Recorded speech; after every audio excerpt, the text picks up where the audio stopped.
Namaste, everyone. Okay, so today we have an interesting topic, something very deeper understanding of this study. What is it? Today I'm going to discuss about Svadhyaya. Svadhyaya means self-study. And also it comes to know the self. For example, studying from scriptures like Mahabharata, Gita, Ramayana, Veda, Upanishad, Puranas, Yoga Sutras, or a kind of like a holy books based on the religion like Bible, Quran, or Bhagavad Gita. So in other way, it means chanting mantras, repetition of the mantras like chanting Om can connect to Ishvara. So it's more close to a religion, but in a yogic way, it is to connect the supreme consciousness or supreme soul. Let's get into how the Svadhyaya can help as Niyama 4, which you have seen here, the fourth component. And it's to how we can apply in the practice of yoga. As I said earlier, it is to know the self. Whatever the books or the scriptures actually talking of us mostly, to know the self, like literally you want to know the self. By reading those scriptures, you can find a profound meaning. Just like each book, if I state, probably it's going to take a very long time. But if I give you a simple example, for example, if you read Yoga Sutras, it talks about the sutra that connects to the practice of yoga, gives you various steps to reach the samadhi or the final absorption. If you study like Upanishad, just like these are like super old, way back, like at least like more than 7,000 to 8,000 years back, these Upanishads. It has 4 samhitas. It has like 4 books. Rig Veda, Yajurveda, Samaveda, Artva-veda. So each book, it has its own content. Some about the ritual, some about yoga, some about dharma, karma. So as I said, it's quite a deeper topic, but I just give you a little bit of a baseline to understand. And if you see the other one, it's called Gita, Bhagavad Gita, mostly in the Hindu religion, or most of the yoga practitioners, we highly recommend this book to read. Bhagavad Gita, the god of song or song of the god. So the teachings about dharma and karma. Dharma is the external behavior as a kshatriya or Brahman. These have this caste also as a yogi. If you just take it in yoga philosophy, I think Bhagavad Gita, so basically the Bhagavad Gita and the Yoga Sutras might be very helpful for a practice yoga. When you go deep into these studies, so it is not just a physical practice. Every day you do asana, pranayama, or dhyana, but it is also what it shows, knowing the self. Ultimately, these books guide you the external behavior to understand from the scriptures how to have this, like, let's say, a moral code. So it is just not yoga like a posture you do. It's much more than that. So you might want to take some time to read those scriptures and you will know what I'm trying to explain about. And also, there's one more book called Mahabharata. It's close to Gita. It's about the war between the families and this Kauravas and Pandavas. They are actually the family and they have a battle. And there's one more about Ramayana. It is about Rama is one of the, would say like a great son, a gentleman, a great husband, and he knows what is the dharma too. So these books can give you that kind of insight about a kind of a moral code, not just a religious part, spiritual way. They give you kind of like an insight. They give you like, okay, this is what it is. And also, it gives you an insight about just to observe. Self-observation is one of the part in Svadhyaya. It helps you to understand what exactly the self, so knowing the self. Let's just look at sutra from Patanjali Yoga Sutras, chapter 2, 44th verse. Now you repeat after me. We often do that now. So try to, pronounce it. I'm going to break it down very slowly so you can try along with me. Okay? Here we go. Svadhyayat, Svadhyayat, Ista, Devata, Samprayogaha, Svadhyayat Ista Devata Samprayogaha. Maybe we try one more time. Svadhyayat Ista, down. Devata, down again. Samprayogaha. So if you're more in a, they're like a poem or kind of a metaphorical way of chanting. This is also part of the practice. You have to recite those sutras and mantras in more metaphorical ways, just like composing this song, like a poem or a song, something like that. How do we do that? For example, it goes like this. Svadhyayat istadevata samprayogaha.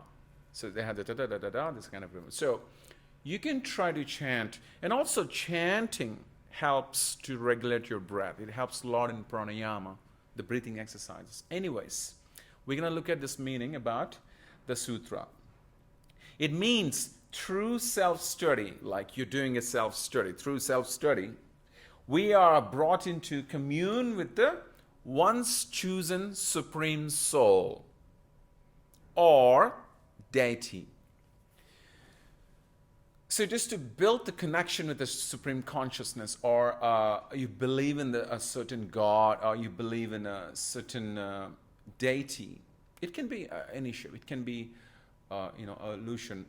You have this connection with it. So once again, studying these books, chanting mantra, it brings more closer. Your soul brings more closer to the Ishvara. Ishvara.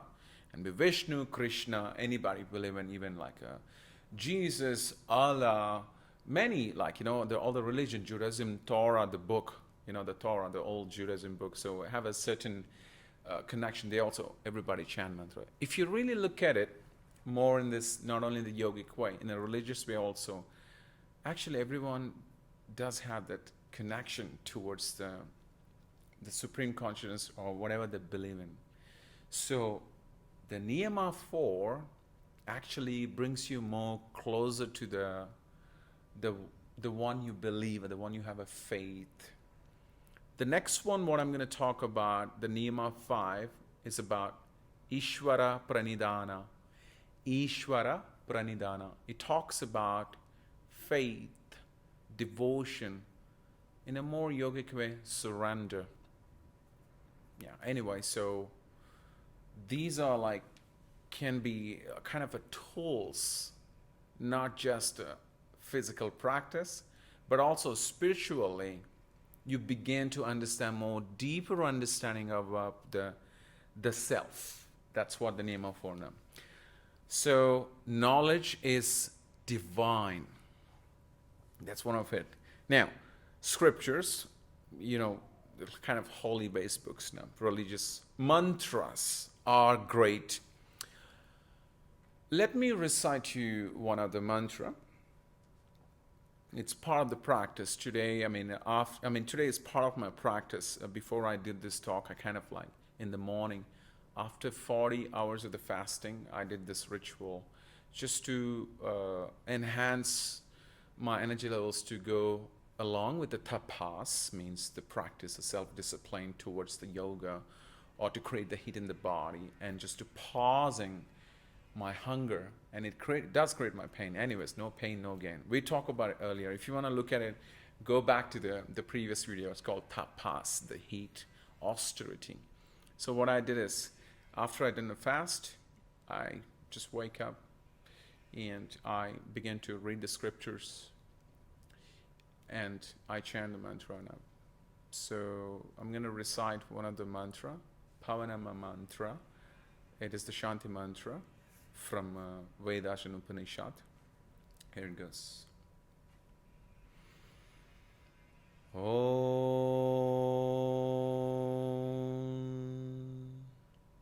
Asatoma Sadgamaya Tamasoma Jyotirgamaya Mrutyoma Amritangamaya.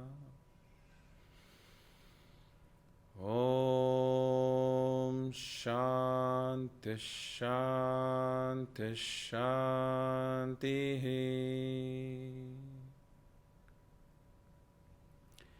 It is to ask the guru or the person that you teacher or the Supreme Soul, the Ishvara, asking the freedom from the misunderstandings or from this, this reality, and asking from darkness to bring him to the light, the lightness, and also from death to immortality. It's a beautiful mantra. It's to create peace. And this mantra, and also if it is difficult for you, you can just do a simple mantra, Shanti mantra, Om, Shanti, Shanti, Shanti. Here it goes now. Om Shanti Shanti Shanti.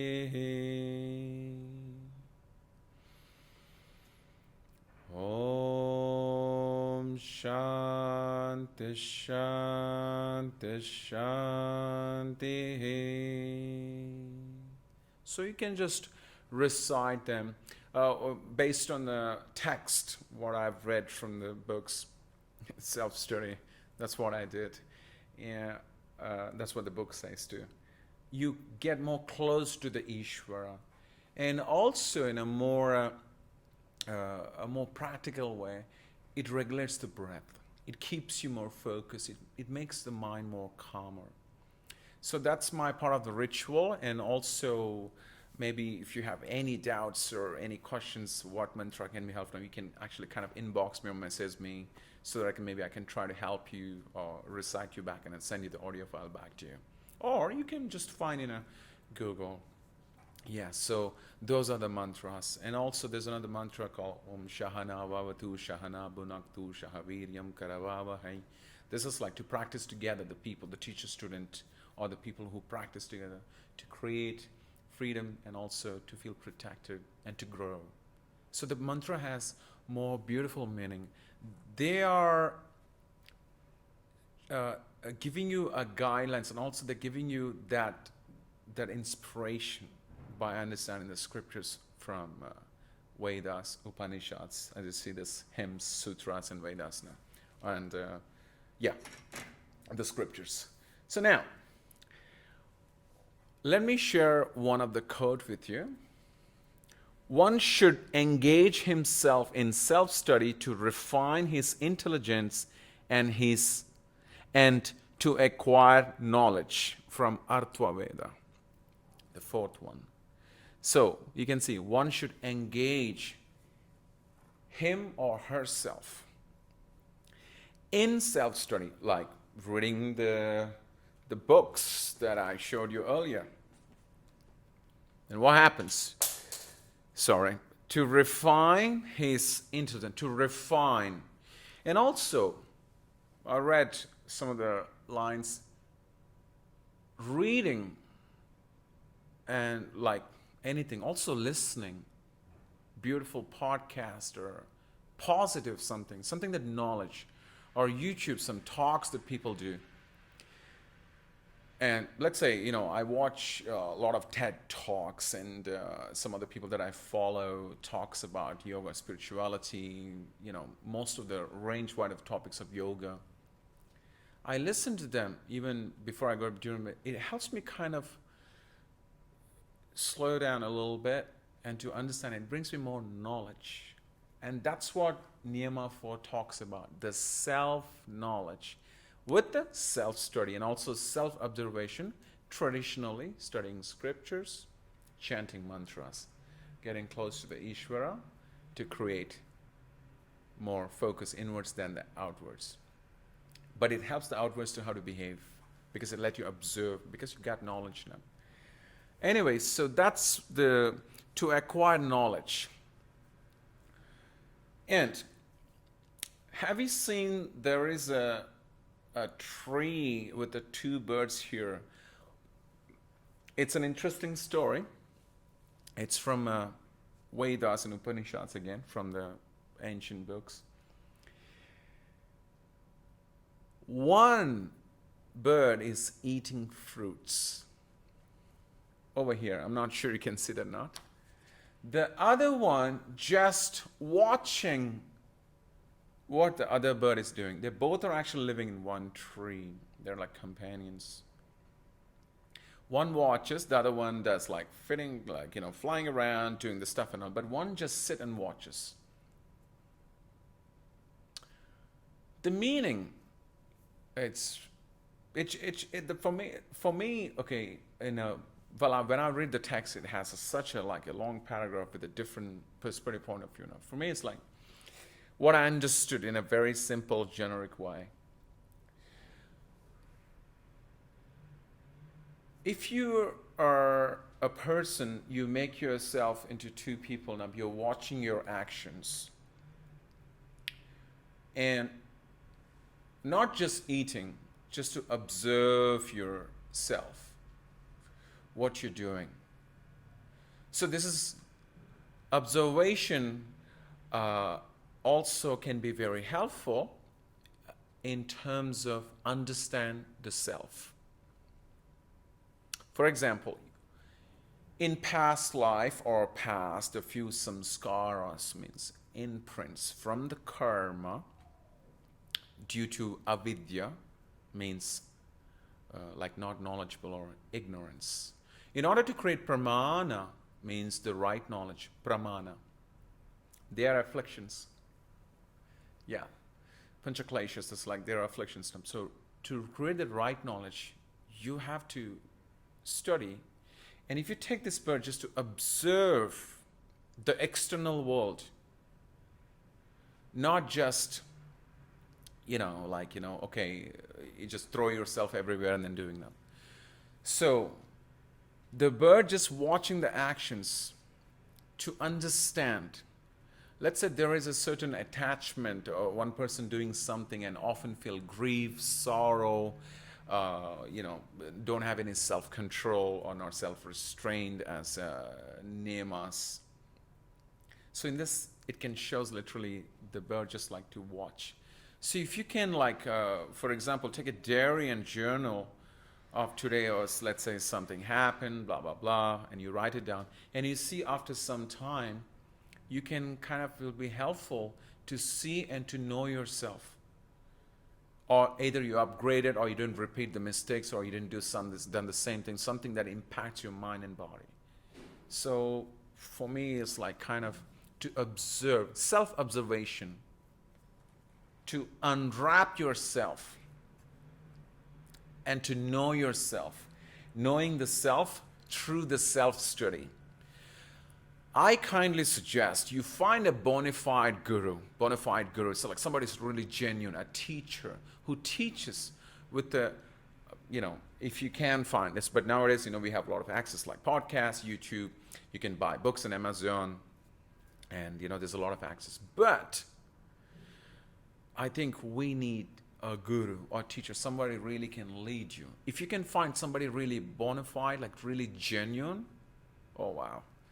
I think you're lucky. You have to follow, and that person can help you to understand what it is, the yoga or in anything, Not just yoga, these principles can apply in any kind of a form of art or any kind of that thing that you do, what you love to do.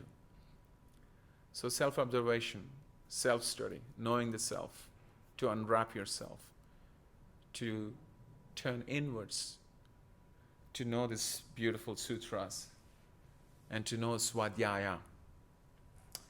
Let me share with you from Yoga Sutras by Nikolai Bachman. I'll read it to you. So here it goes. Excuse me. I just folded it up, so. Okay, here we go. Svadhyaya, which is the fourth of the 5 Niyama, personal practices about developing the heart, mind, chitta by reading, like what I'm doing now, and listening, like what you're listening, to promote self-reflection by reciting the mantras and by observing ourselves in the action, just like that. And looking at ourselves insightfully brings us awareness of our strength and shortcomings. Once we understand where we are, we can set an intention to let go our negative qualities and reinforce those have positive effect. Just like we can absorb some good stuff by reading those books, and reciting mantras can help you to stay focused and calm. Svadhyaya includes understanding our physical, mental, and also emotional bodies, and to go deeper into the spiritual. So our actions and our impressions comes to basically like karma, and the world around us. Through Svadhyaya, it is possible to understand anything about ourselves. Self-observation is the key to understanding who we are really, who we truly are. So when followed tapas, the self-discipline, austerity, and after that, if you have a faith, the next topic that I'm going to discuss about, Ishvara Pranidhana, the self-observation gives us the power to convert old, harmful behavior into new. Just like the bird, watching and observing yourself with an external, but not just clinging on it. And also, the ultimate goal is to complete self-knowledge with the realization that we are changing outer shell, surrounding a pure, unchanging inner light of awareness. So people, it has such a, the book that I read also gives me an inspiration to do these talks, thanks to these great authors. And also thanks to my teachers. I have one in India and I have one in Hong Kong. Well, I can share with you guys today, one of my yoga teachers, Master Akshar. My 300 hours trainer is Patrick Krillman.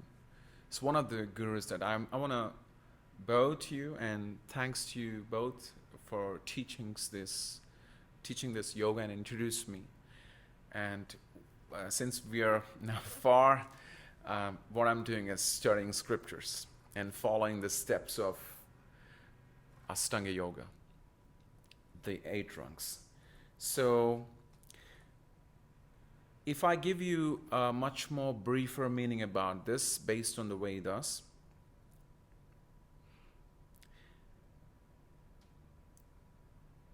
the tree, the individual bird is drowned in grief because of delusion and impotency. For example, is one of the action.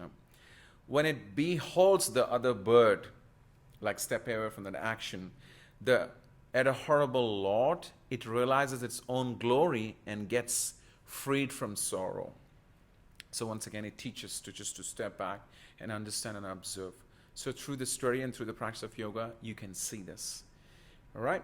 And self-knowledge is possible only after withdrawing oneself from all external functions.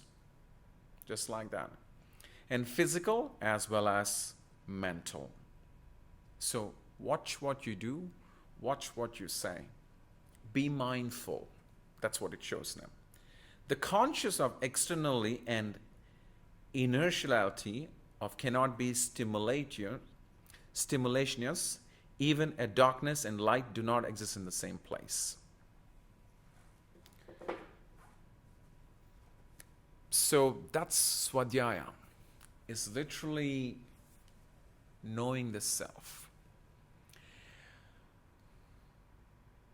Let me tell you my story before I wrap up this talk.